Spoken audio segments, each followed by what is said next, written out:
তো দেখো আজকে অডিশন চলছে আমাদের কৃষ্ণনগরে সান বাংলার লাখ টাকা লক্ষ্মী লাভ। তো এখানে অনেকে লাইন দিচ্ছে এবং আমিও এসেছি।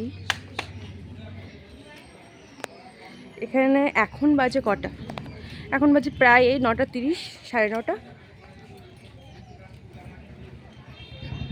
এদিকে লাইন প্রচুর। আর লোকেশনটা দেখো, দেবনাথ স্কুল, আর এদিকে ক্রিমসের উল্টো দিকে আশীর্বাদ জুয়েলার্স।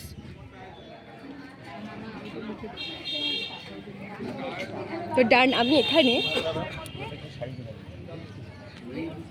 দুই দিদিকে বললাম মাঝখানে আমি আছি, আমি একটু আসছি। তোমাদের কেমন লাগছে বলো? আমার খুব ভালো লাগছে। আমি ভাবছি কখন অডিশনটা দেবো এবং দিয়ে ফলাফল যা হয় দেখা যাবে। অবশ্যই ভালো হবে, বেস্ট হবে। চেষ্টা তোমার করবো। কেমন লাগছে বলো? হ্যাঁ, এসে খুব ভালো লাগছে। Thank you. তো ঠিক আছে, তোমরা যদি কাছে পিঠে কেউ থাকো অবশ্যই চলে এসো। চান্স কেউ মিস করো না, কারণ সবাই তো চান্স পায় না। মিনিমাম এখানে অনেকগুলোর মধ্যে 10খানা সিলেক্ট করা হয়। তো ঠিক আছে, টাটা বাই।